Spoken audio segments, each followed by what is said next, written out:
Sí, no, claro.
Buenas noches, chicos, ¿me escuchan todos? Sí. Bueno, primero que todo, agradecer de nuevo a todos por asistir, a Juan Pablo, Lome Asemces, y pues vamos a dar continuidad con el ciclo del día de hoy, con el tema de esquizofrenia, a cargo de Laura Isabel Gómez, la presidenta de Asemces, y Juan Camilo Gómez, de Hacemos y director Campus. Entonces le doy la palabra a ellos para que inicien. Gracias. Listo. Buenas noches a todos. La charla del día de hoy va a ser sobre trastornos del espectro de la esquizofrenia y pues ya esta es nuestra última charla, esperamos que les guste mucho. La importancia, pues, y la epidemiología de esta patología es que es la enfermedad psicótica más común. Tiene una prevalencia global de un 0,3 hasta un 0,7% y en Colombia puede llegar incluso hasta un 2%. Esto quiere decir que es mayor que incluso la prevalencia global, por lo que nosotros debemos tener conocimiento de esta patología y a cualquiera de nosotros nos puede llegar ese tipo de pacientes, pero que es súper importante pues que la conozcamos. Afecta a todas las razas. Se ha visto en Estados Unidos que hay mayor diagnóstico en personas de raza negra. Todavía no sabemos si realmente hay una prevalencia aumentada en esta raza, sin embargo, pues es lo que se ha visto en Estados Unidos. Se dice que es más grave en hombres, se cree que es por el inicio más temprano, entonces el inicio de la enfermedad se da entre la adolescencia tardía y los 30 años, sin embargo en los hombres pues tiene como un pico entre los 18 y los 25 años y la patología va a ser más grave y va a tener un peor pronóstico a largo plazo. Para las mujeres hay dos picos, uno se encuentra entre los 25 y los 30 años y hay otro que se encuentra en las mayores de 40 años y la enfermedad va a ser más leve en las mujeres. Hay un 13 veces mayor riesgo de suicidio, generalmente pues por todos los síntomas y las alucinaciones que ellos pueden tener y tienen una tasa de mortalidad de 2 hasta 3 veces mayor que en la población general. Es muy, es muy importante recalcar acá que estas personas tienen un riesgo cardiovascular aumentado, pero muchas veces no es solamente pues por la patología, sino que el hecho de tener que tomar antipsicóticos y los efectos adversos de estos van a hacer pues que ellos tengan este mayor riesgo.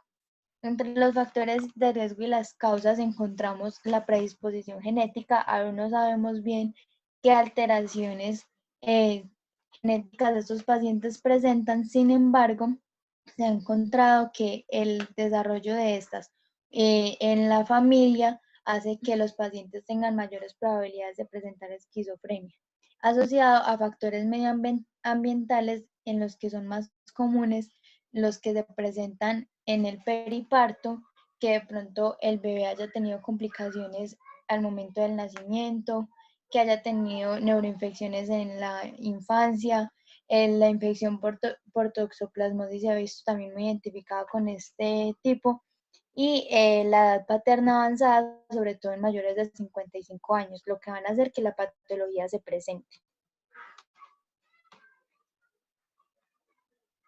¿Te escucho bien? Sí. Listo, entonces nosotros vamos a tener unas fases en la esquizofrenia. Entonces empezamos por la fase premórbida, que es básicamente ese periodo antes de que aparezcan los síntomas positivos. Entonces, como vemos aquí en la gráfica, se da esencialmente en la infancia, donde vamos a poder encontrar déficits cognitivos, motores y sociales. En cuanto al déficit cognitivo, ¿sí? Va a empezar más o menos a partir de los 11 años y se va a presentar como un déficit de atención, el niño va a tener dificultad para esos pensamientos de la abstracción, de la memoria de trabajo, ¿sí? Y todo esto que me va a suscitar un deterioro intelectual y académico para el niño, pues ¿por qué? Porque las capacidades de él no van a estar equiparadas con las de un niño normal, ¿sí? Pero hay que destacar que no va a comprometer la funcionalidad, porque el niño va a poder realizar sus actividades común y corriente como los otros niños. En cuanto a la parte motora, se puede presentar desde los 2 años, ¿sí? Como una dificultad en el desarrollo motor, en la coordinación o incluso en la orientación. En la parte social es muy característica porque también se puede presentar desde los 11 años, entonces vamos a notar como un aislamiento de estos niños o también que uno nota que tiene pocas habilidades sociales o que las tenía bien y de un momento a otro se aisló y dijo, no, yo ya quiero estar solo, ya me gusta estar solo, ¿sí? O que parece tímido y demás, o sea, dificultades que parecieron de ipso facto. Luego pasamos a la fase prodrómica, ¿sí? Que es cuando ya se empiezan a atisbar los síntomas positivos, pero atenuados, ¿sí? Entonces aquí va a haber un declive en la funcionalidad.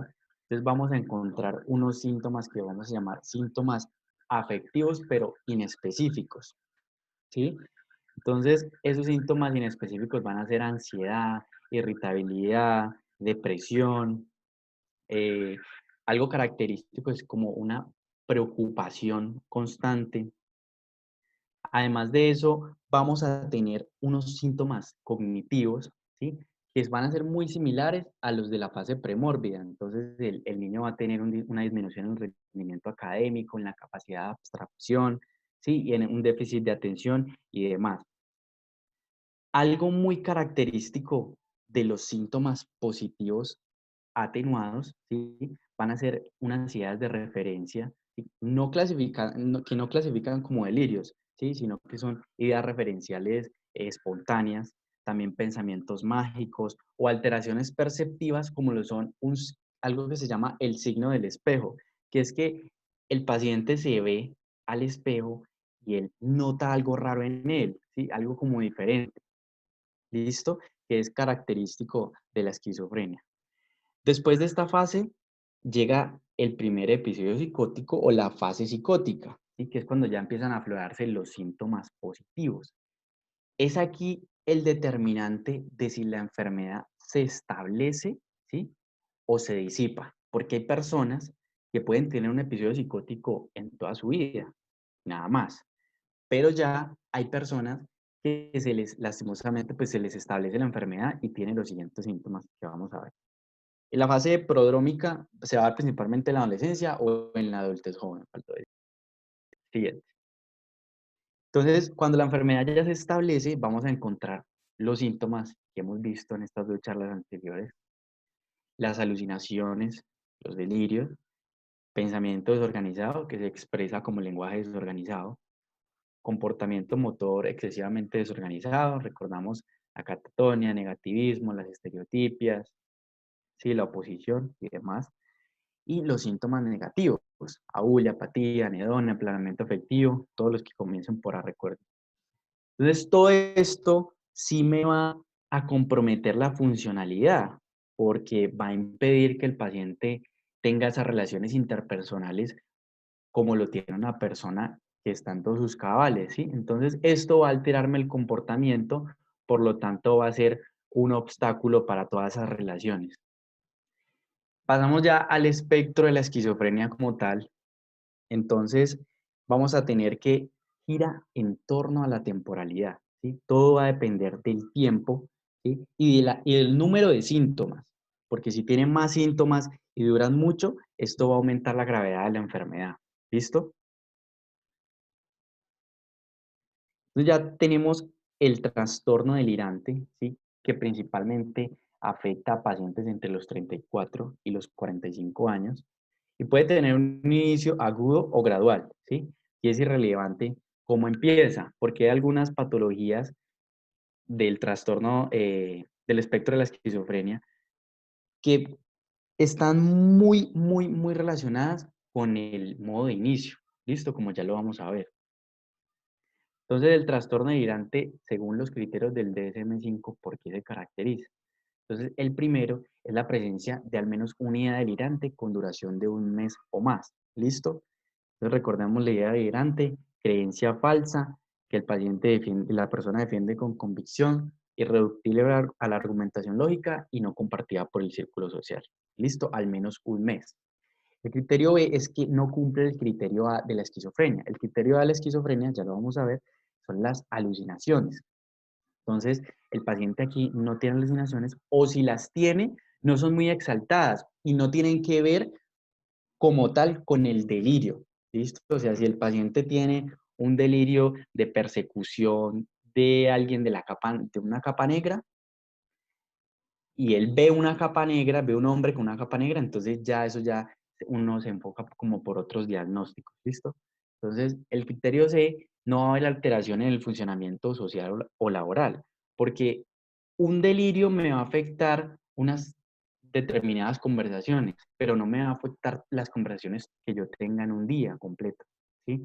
Entonces, esto no va a afectarme tanto el comportamiento de la persona. porque no es algo general y constante, sino que es como muy selectivo a la idea delirante. Y finalmente, el criterio D, que es cuando, si tiene un episodio depresivo, es muy breve, ¿listo? No va a tener la duración que tiene el, el episodio psicótico, ¿listo? Ahora pasando al trastorno psicótico breve, como lo decíamos ahorita, acá es súper importante la temporalidad, ya que en estos pacientes tiene un inicio súbito. Esto quiere decir que el cambio entre la personalidad del paciente y la personalidad que va a tener en este momento es súper claro en 2 semanas y no van a tener prodromos, a diferencia pues de las otras patologías. Y generalmente se dan porque el paciente tuvo un factor estresor que hizo que se presentara. Entonces, los criterios del DSM-5 que vamos a encontrar acá son la presencia de al menos uno de los siguientes síntomas en los que encontramos las ideas delirantes, el lenguaje desorganizado o el comportamiento catatónico o gravemente desorganizado.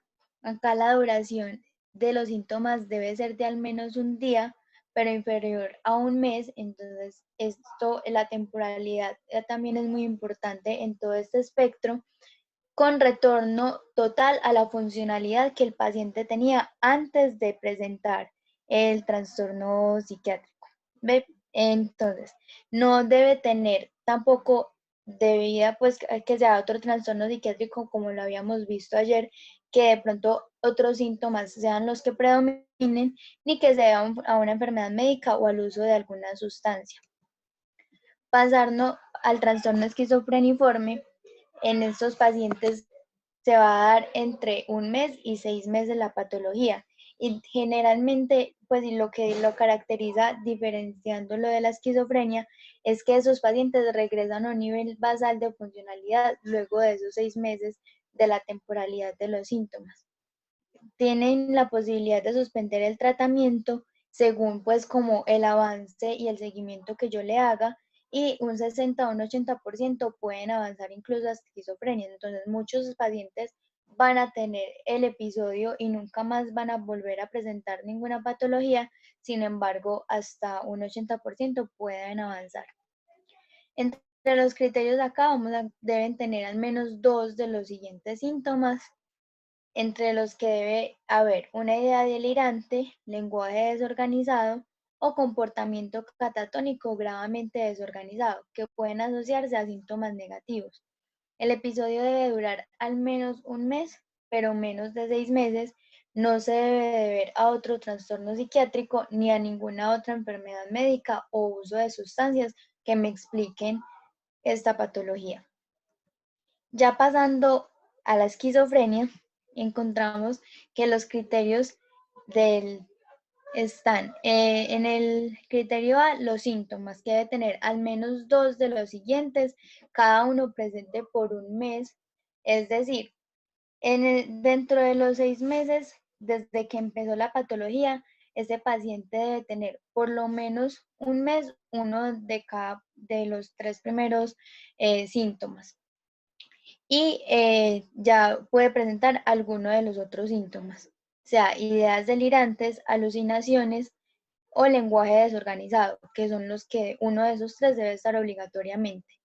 Puede además tener comportamiento catatónico desorganizado y síntomas negativos, que ya los vimos pues al inicio de la charla. Estos síntomas deben comprometerme y generar una disfunción social y laboral en el entorno del paciente.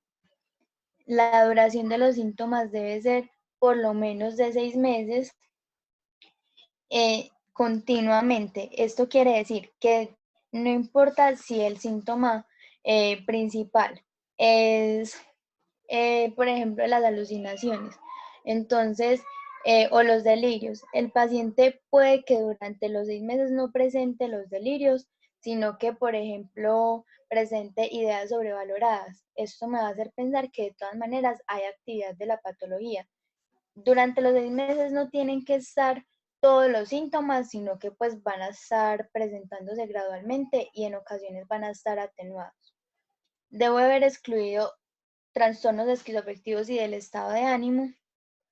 Debo excluir cuadros psicóticos, por enfermedad médica, por el uso de sustancias, o si de pronto el paciente tiene historias de trastorno del espectro autista o trastorno del lenguaje al inicio de la infancia, el diagnóstico de esquizofrenia lo voy a hacer solamente si predominan las alucinaciones o los delirios, además que cumpla con los otros criterios de la esquizofrenia.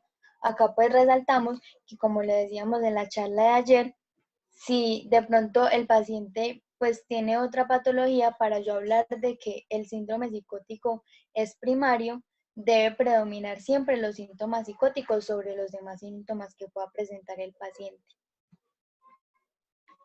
En cuanto al tratamiento, yo debo hacer una remisión urgente a psiquiatría, ya que estos pacientes deben tener por lo menos una cita con el psiquiatra para poder hacer pues para que ellos le puedan hacer el manejo adecuado, ya que los antipsicóticos, estos son siempre prescritos por el psiquiatra. Debe haber un manejo multidisciplinario, tanto de medicamentos.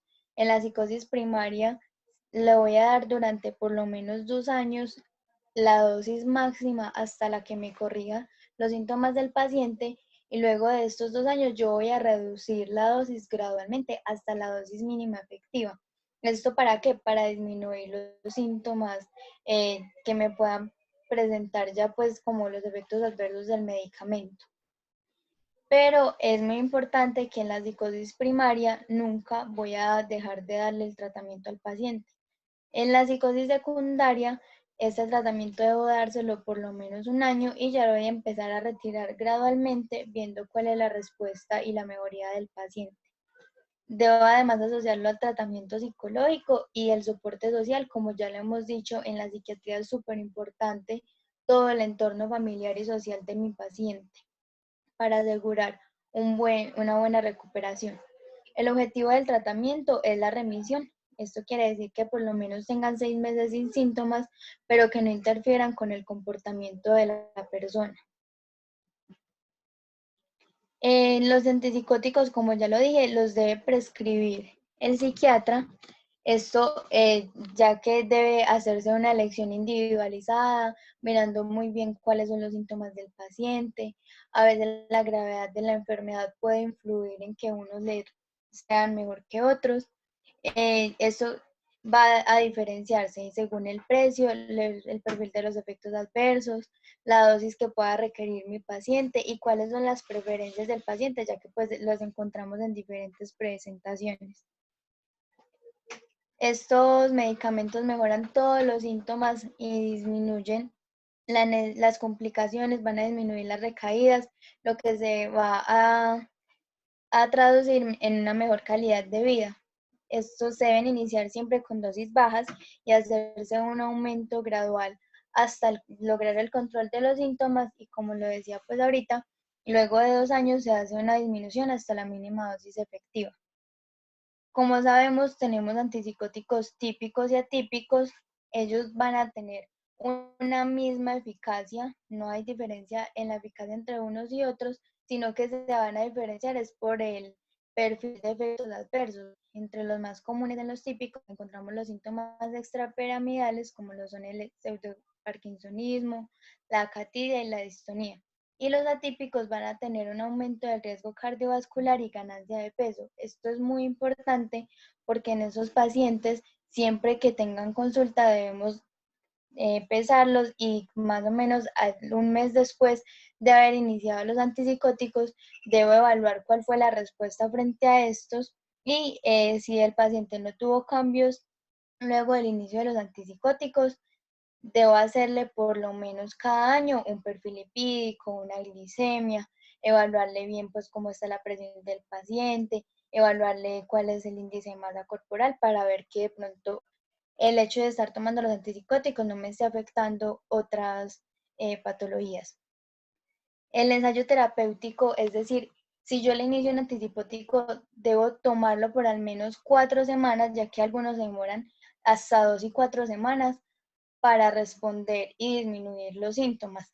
Se dice que los pacientes que responden más rápido van a tener mejor respuesta durante el tratamiento y van a tener menores recaídas. Sin embargo, pues es muy importante que de todas maneras a todos los pacientes le debo hacer un manejo individualizado y un control pues de la patología.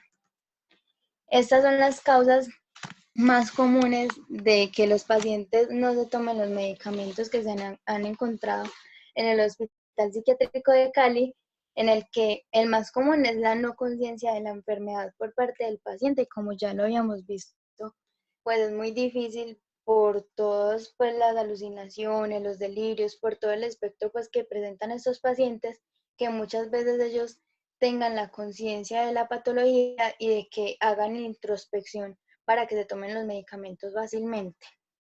La falta de red de apoyo, muchas veces la familia pues no los apoya lo suficiente, lo que hace que ellos no tengan un soporte social que haga pues que ellos sigan el tratamiento adecuado. Muchos se automedican con otros medicamentos, también la falla en la entrega de los medicamentos por parte de la EPS. Otras causas, los efectos adversos, miren que aunque son una causa, no son los más comunes, entonces no puede ser una excusa pues como para no mandarle el tratamiento, y la falta de recurso económico hasta en un 5% de los pacientes. Las terapias adicionales, como ya lo había dicho, acá el manejo multidisciplinario juega un papel muy importante, entonces es muy importante también que ellos reciban la terapia de comportamiento cognitivo para que tengan un mejor control de las emociones, de los sentimientos de estrés, van a tener de entrenamiento para las habilidades sociales, lo que les va a permitir que a medida que el tratamiento va mejorando los síntomas, ellos puedan ir reintegrándose a la sociedad y volver pues como a tener una funcionalidad adecuada. Las intervenciones familiares son muy importantes, ya que como pues lo sabemos, el soporte familiar y social es muy importante, y si todo esto me va a influir en la adherencia al tratamiento, en la introspección del paciente pues por la enfermedad, la calidad de vida, y va a disminuir las hospitalizaciones. Los criterios de hospitalización en estos pacientes son que se encuentra en un primer episodio psicótico, de que tenga riesgo de auto o heteroagresión, que se encuentra en un episodio psicótico agudo, por lo que veíamos ayer que deben hacerse muchas pruebas, que debemos descartar que no haya una patología secundaria, que de pronto los síntomas psicóticos no mejoren con las intervenciones en casa, entonces que yo necesito hacerle un manejo más individualizado al paciente, que debo vigilarlo más, que debo tener más control de la patología, porque muchas veces pues ellos pueden hacerle caso a las alucinaciones, pueden poner en riesgo su vida o la de su familia, entonces muy importante pues tener también esto en cuenta. Y ya, muchas gracias. No sé si tengan alguna pregunta.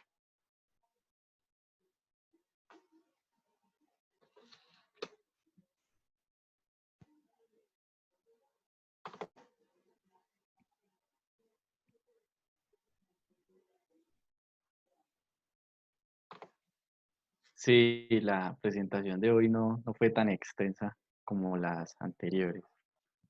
Si tienen preguntas, pueden escribirlas o decir.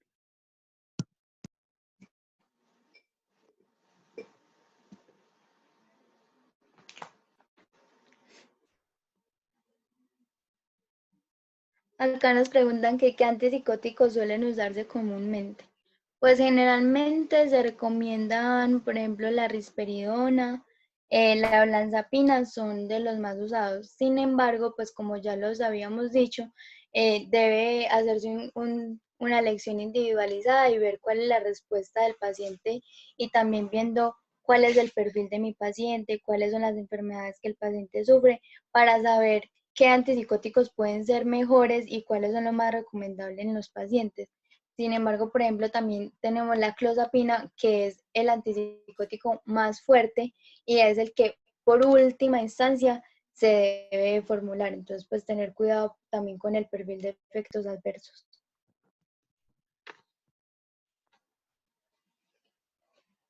Y hay otra pregunta que dice, ¿qué factores son los que afectan la alta tasa de casos en Colombia?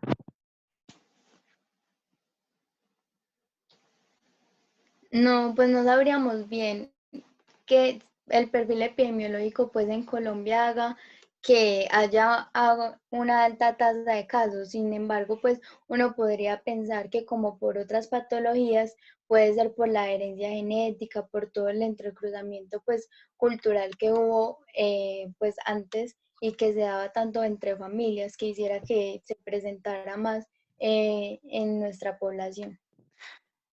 Respecto, Dale, Juan. ¿vas a decir algo de esa pregunta? No, dale, ya después. Listo. Entonces, dice que se puede diagnosticar desde niños. O sea, lo que vimos hoy de estos síntomas, como te dije, son inespecíficos, ¿sí? Entonces, estos síntomas no van a ser como característicos de la esquizofrenia, o sea, se pueden confundir con algún trastorno neurológico o demás en los niños. Sin embargo, hay otro tipo de esquizofrenia que afecta en niños y los niños sí pueden presentar unos síntomas muy concretos, la verdad los desconozco, pero sí he visto un video, lo traíamos, pero es bastante largo, sin embargo se lo recomendamos, se llama Esquizofrenia Infantil, es de una niña en Estados Unidos que tiene todos los síntomas desde alucinaciones, desde como los 4 años, ¿listo? Entonces es otra enfermedad diferente a esta que tiene, bueno, los síntomas son similares, sin embargo el inicio ya es mucho más temprano y más específico. Qué pena, regreso pues a la pregunta anterior. Hay varios pues estudios epidemiológicos y descriptivos pues como al respecto de esto y básicamente recuerden que para que se desarrolle la esquizofrenia tiene uno que tener dos factores fundamentales, una influencia genética y una influencia ambiental. Digamos que la parte de la influencia genética es como lo más duro de determinar, pero así yo tenga una influencia genética y no tengo un factor ambiental predisponente, es difícil que yo desarrolle la esquizofrenia como tal. E igual al revés, si yo tengo una poca influencia genética, pero mucha influencia ambiental, se desarrolla mucho más fácil la esquizofrenia. Entonces, eso es lo que se ha pensado que influye en Colombia. Tengamos en cuenta que nuestro aspecto social es como bastante complicado, entonces eso precisamente es como uno de los predisponentes para que tengamos una población como bastante grande en este espectro de enfermedades.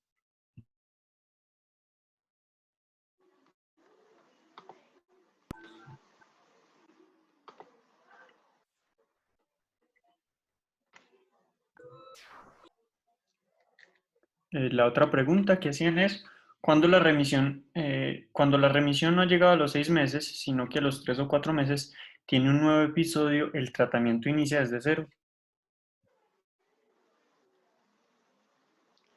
Pues no desde cero, sino que debe, pues, si por ejemplo un medicamento no le sirvió y tuvo una recaída, ya debo cambiarle pues con el medicamento por otro. Entonces, pues eso depende también cuál fue el medicamento que yo ya le di al paciente y debo volverle a iniciar el tratamiento y es muy, pues nosotros debemos tener en cuenta también que a los pacientes nosotros eh, no les vamos a dejar de dar el tratamiento así entren en etapa de remisión, sino que pues ellos van a mantenerse con la mínima dosis efectiva. Entonces, si él estaba en etapa de remisión y tuvo una recaída, por ejemplo, tuvo una agudización ya de la enfermedad, debo mirar si es que la dosis que le disminuí ya no le está siendo efectiva para el paciente pues que lo necesita o que debe tomar otro medicamento. Entonces, pues es un tratamiento muy individualizado y ver bien si es que el tratamiento que ya tenía no fue o si tuvo algo que hizo que se agudizara en ese momento.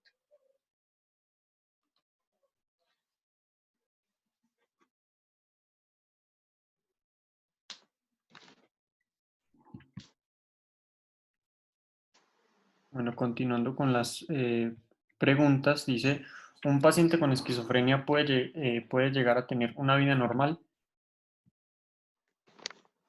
Con todo el tratamiento, iniciándolo pues desde que el paciente pues está empezando la enfermedad y que tenga un buen acompañamiento, podría decirse que tiene una vida casi normal. porque ellos no vuelven a tener la funcionalidad que tenían antes de presentar la patología nunca. O sea, ellos pueden tener una vida funcional, pero normal, ¿es el 100% no? Y además de eso, tienen que tener una buena adherencia al tratamiento en general y mitigar como los factores de riesgo, ¿sí? Por ejemplo, el fumar disminuye el efecto de los antipsicóticos, ¿sí? Entonces hay que abordar a ese paciente de una forma holística desde todos los aspectos para que lo podamos convencer de que tiene que trabajar todo en conjunto para que tenga pues una vida a lo que se aproxima normal.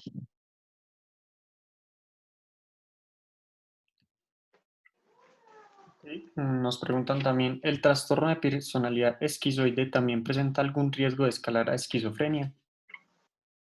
No, incluso pues vemos que en todos los criterios que vemos en el espectro nos dicen que debemos descartar la personalidad esquizoide. O sea, estos pacientes sí sabemos que tienen la personalidad es como extraña, sin embargo es muy diferente a que les afecte ya la funcionalidad y que tengan las alucinaciones, los delirios, sino que la personalidad esquizoide es más relacionada con que el paciente va a estar más aislado, va a tener dificultades para relacionarse con las personas, es más como algo de las características de cómo es la persona que la funcionalidad que se ve alterada en estos pacientes.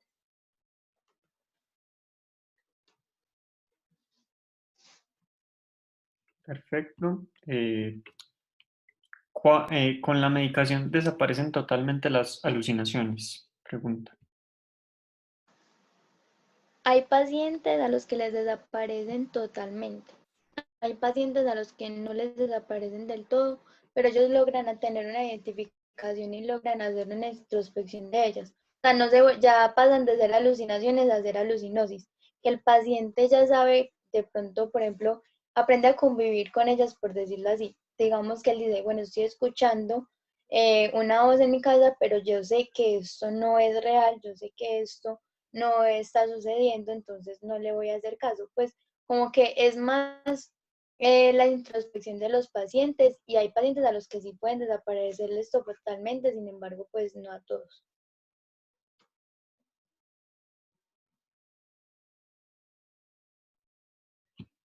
Ok, perfecto. Preguntan, ¿siempre se inicia terapia dual anticolinérgico más antipsicótico o primero se verifica el nivel de adherencia? No, pues eso normalmente se les inicia simplemente el antipsicótico primero. Ya si es necesario pues adicionarle otros medicamentos, se va escalando la terapia y se ve pues bien la adherencia, cuáles son los efectos adversos y todo esto lo va a hacer es el psiquiatra. O sea, realmente nosotros le podemos hacer seguimiento a estos pacientes, pero la terapia como tal la decide el psiquiatra. Ok.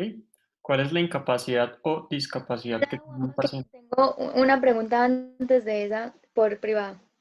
Ah, dale, dale, claro. Me preguntan, ¿consumir sustancias psicoactivas influye? Sí.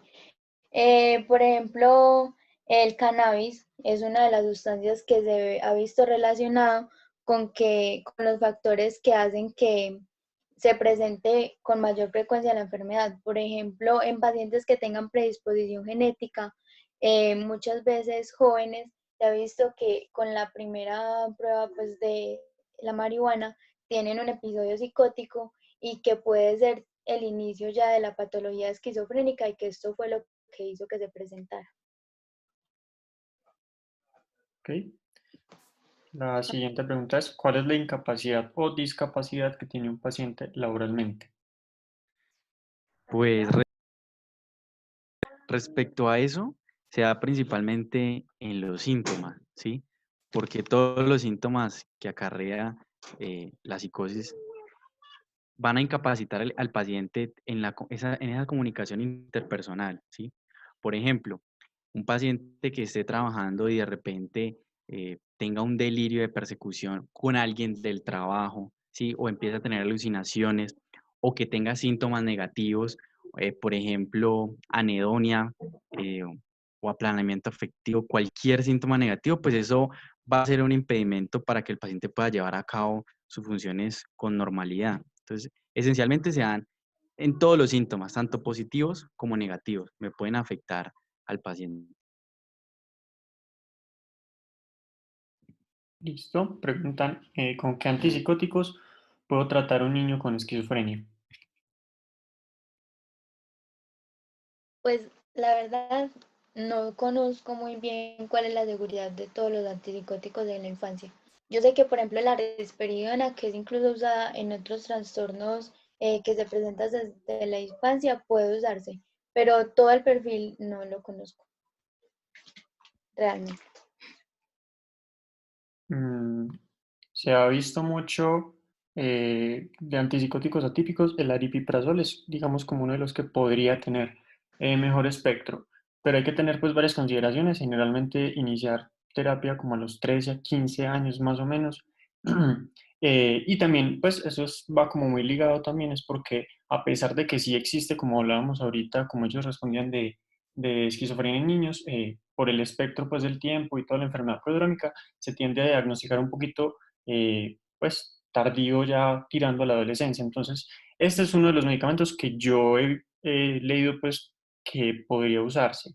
Hay otros medicamentos antipsicóticos típicos, pero en este caso, pues, no son como los más indicados precisamente por sus efectos secundarios. No sé si de pronto alguien sepa más del tema.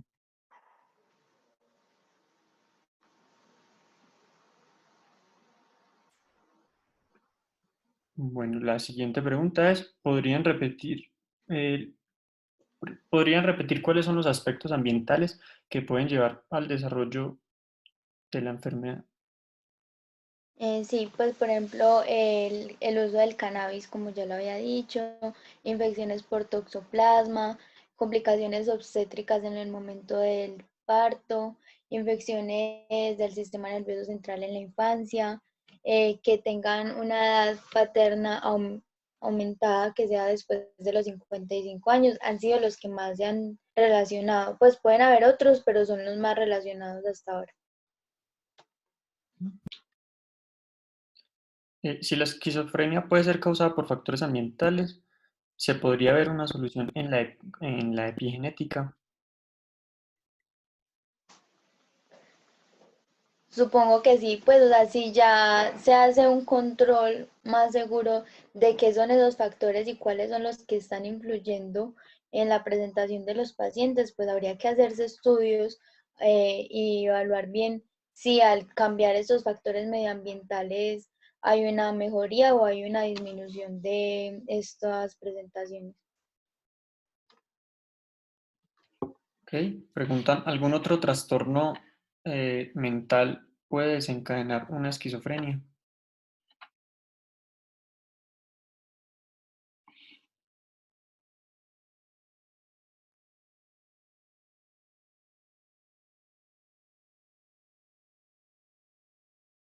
¿Sí me escucharon? Sí.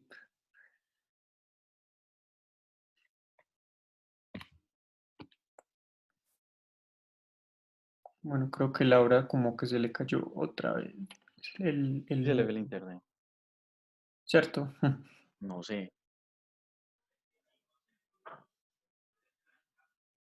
Bueno, digamos que sean como predisponentes como tal. O sea, que un trastorno psiquiátrico conlleve a una esquizofrenia como tal, no está pues como descrito que sea propiamente un trastorno, que sí puede, digamos, coexistir, no precisamente un trastorno, pero sí como espectros de otros es posible, ¿cierto? Con la parte es muy relacionado con los que se mencionaba ahorita de los aspectos ambientales, no es solo, digamos, lo que enrola pues como la parte que uno se imagina inicialmente ambiental, sino que también es un aspecto social y en ellos pues en eso tiene mucho que ver y no solo en la esquizofrenia, sino en cualquier trastorno mental. Entonces podría ser predisponente, pero no es como una causa principal.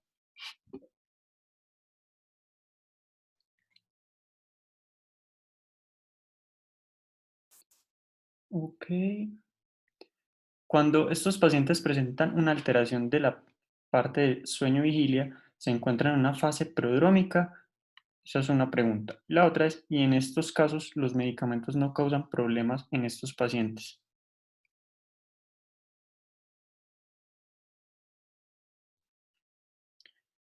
Juan, ¿respondes tú mientras solucionamos lo de Laura?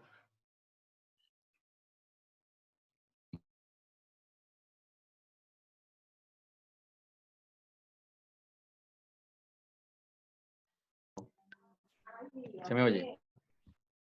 Sí, sí.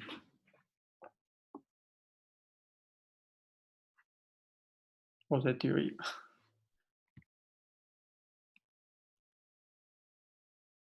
Espérame, leo la pregunta que no la leí.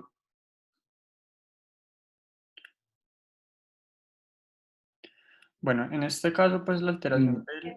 Ah, bueno, dale, Juan. No. En realidad desconozco si hay estudios genéticos para ello, ¿no? La verdad no. En la parte pues de la alteración del ciclo sueño-vigilia hace parte, digamos, del espectro prodrómico de la enfermedad.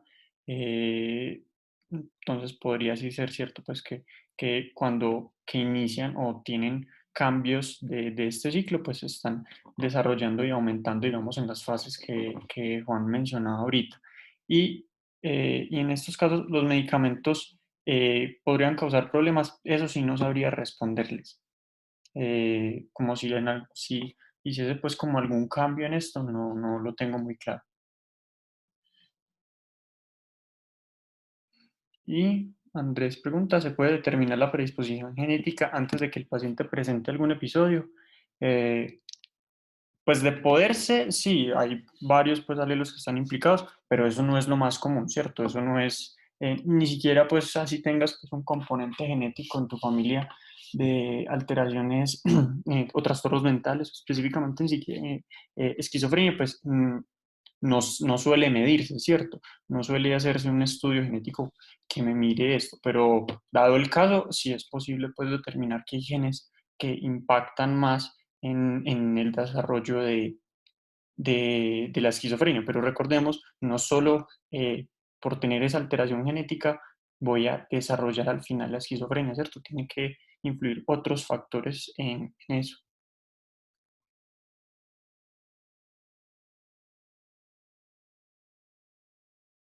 Por ahí leo la de cómo se define un episodio psicótico agudo. Entonces, esa la vimos, digamos que en parte ayer y hoy. Pues, si no viste la charla ayer, pues será subida a YouTube. La de hoy fue la que Lau explicó, que básicamente tenía los 4 criterios que decía que tenía que tener al menos uno, dos o tres de ideas delirantes, ¿sí? O sea, a cualquier tipo de delirio, lenguaje desorganizado o un comportamiento catatónico. Lo del catatónico que mencionamos es el síndrome psicomotor presente en la esquizofrenia que se caracteriza por negativismo, estereotipias, eh, flexibilidad seria, catalepsia y entre otros. Listo. Estos deben durar al menos un día, pero menos que un mes. ¿Listo? Y pues se debe descartar que no es debida a otro trastorno psiquiátrico o a alguna enfermedad médica o algún uso de sustancia psicoactiva o demás.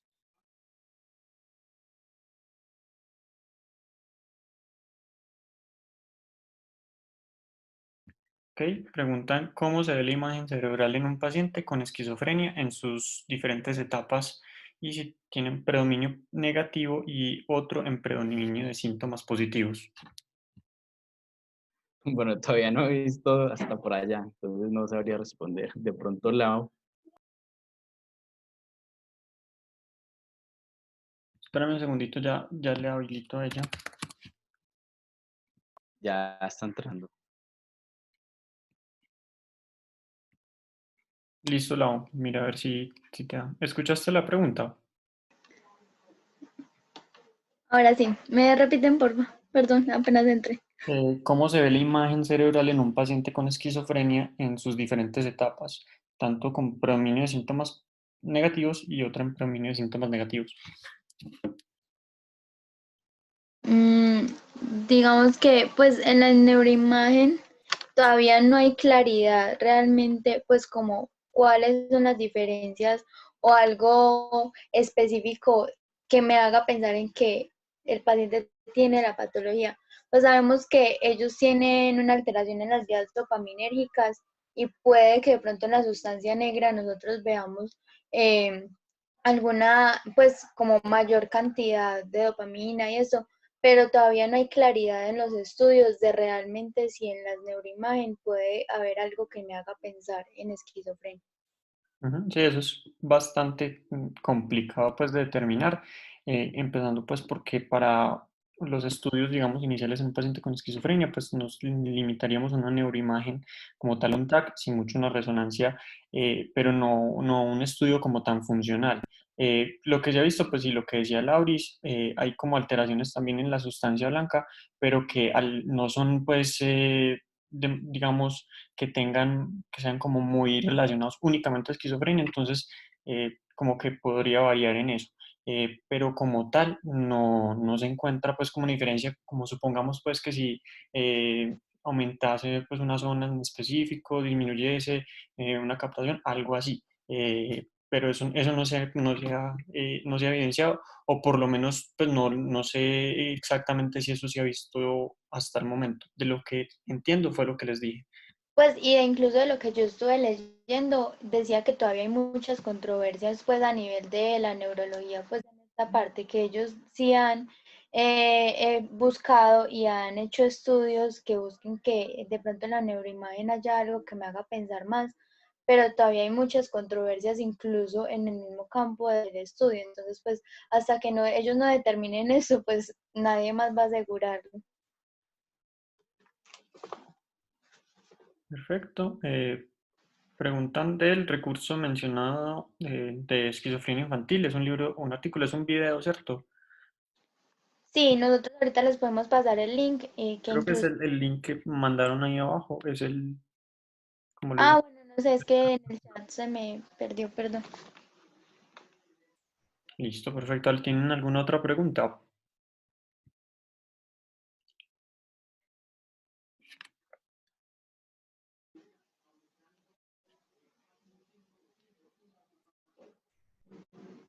Bueno, acá mencionan como para complementar la definición de episodio psicótico agudo, según el CIE-10, un trastorno mental importante caracterizado por la presencia de alucinaciones, delirios o un número limitado de trastornos graves del comportamiento, tales como hiperactividad y excitación, inhibición psicomotriz marcada y comportamiento catatónico. Listo. Muchas gracias, Daniela. Gracias. Por nuestra parte, eso es todo por hoy. Si tienen pues algunas más preguntas, también nos las pueden hacer por el chat. Eh, Muchas gracias pues por la asistencia del día de hoy. Mañana continuamos con trastorno afectivo bipolar, listo, a las 7 de la noche también, para que nos acompañen. Y muchísimas gracias.